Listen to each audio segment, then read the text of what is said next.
That's Maria. An ordinary woman, like so many others, but with a story that hides depths and exciting twists and turns. After years dedicated to work, family and children, Maria finally reached her long-awaited retirement. But contrary to what many expect from this moment, she encountered something unexpected. Silence, loneliness and an emptiness that seemed to have taken over everything. Maria was finally retired. It was the moment many dream of, a time to rest and enjoy life after decades of hard work. But for her, retirement brought no celebration.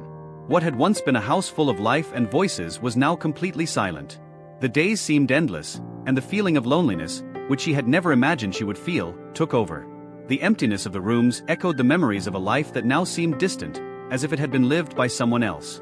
The clock on the wall was a reminder of the passing of time, and Maria wondered if this was the end of all the dreams she had once had.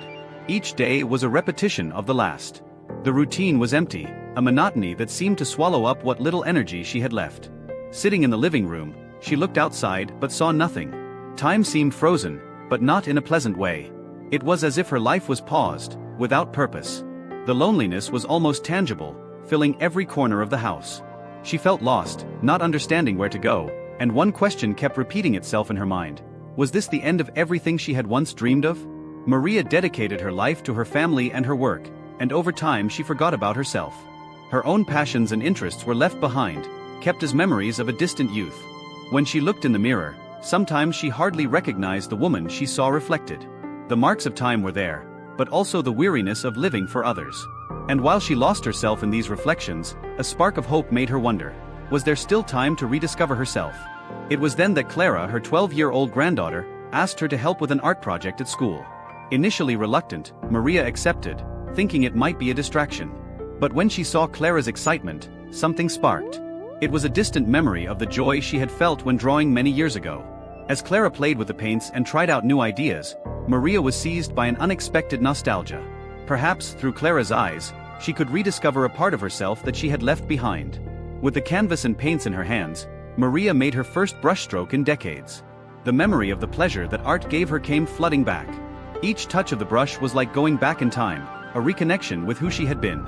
She was surprised to realize that the skills were still there, dormant, waiting for the right moment to awaken. Each line, each color, seemed to bring forgotten feelings to life.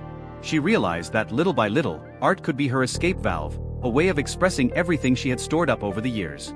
Clara watched her grandmother with admiration. To her, Maria was a born artist, and every brushstroke seemed magical.